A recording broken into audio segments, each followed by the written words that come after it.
मूर्ति है और इसको गिरने से चोट नहीं लगती। लेकिन माँ ने एक ही रट लगा रखी थी कि डॉक्टर को बुला के ला। हल्ला गुल्ला सुना तो पड़ोसी इकट्ठा हो गए। पड़ोसियों ने पूछा, अरे भाई क्या बात है? तो बेटे ने कहा कि क्या बताऊं, मेरी माँ पागल हो गई है। एक पीतल की मूर्ति हमारे हाथ से गिरी तो कहती है डॉक्टर को बुला के ला।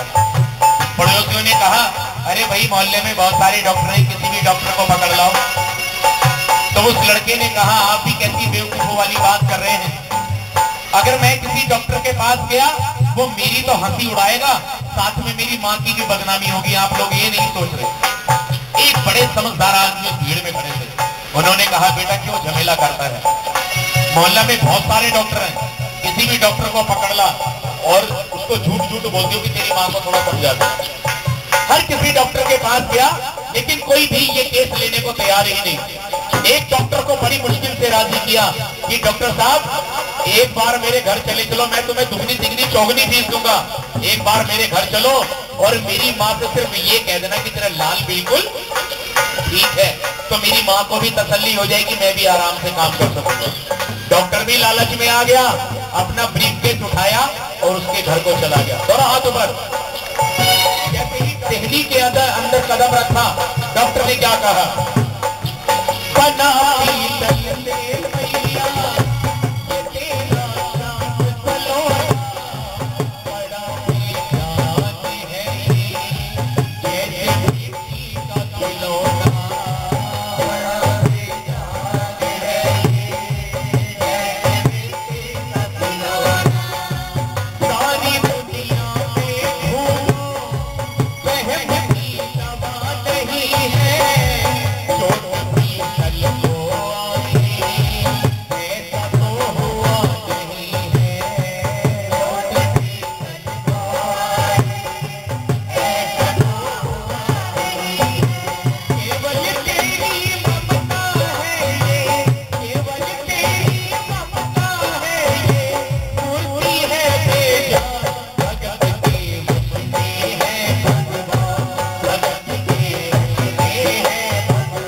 स्टेथोस्कोप अपने कान में लगाया, दोबारा चेकअप शुरू किया, फिर वही बात।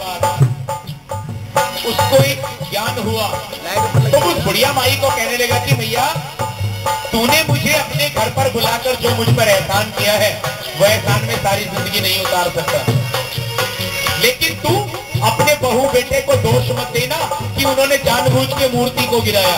नहीं, हुआ क्या मैं तुझे बताता हूं। और वो डॉक्टर उस बुढ़िया माई को क्या समझा रहा, दोनों हाथ ऊपर तालियां करके, तुझसे मिलेंगे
दिमाग खराब हो गया।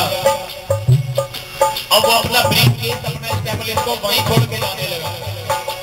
तो बुढ़िया माई ने डॉक्टर का हाथ पकड़ लिया, डॉक्टर मुंह छुपा के उधर जा रहा है, चेकअप नहीं करेगा। अब वो डॉक्टर बुढ़िया माई को क्या कह रहा है, दोनों हाथ ऊपर,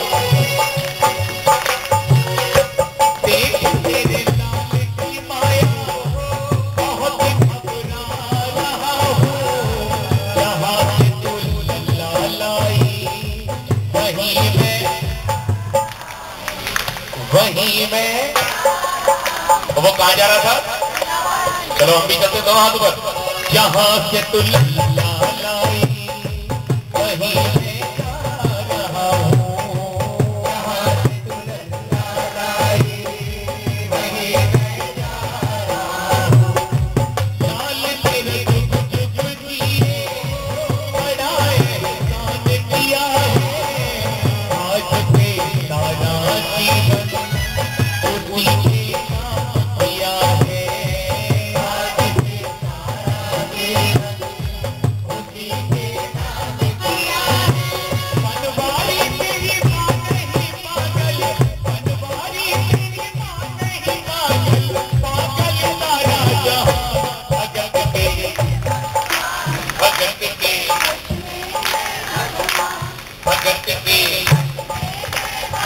अगर भगत के वश में भगवान नहीं होते तो भगवान कृष्ण द्रौपदी का शीरहरण नहीं बचाते।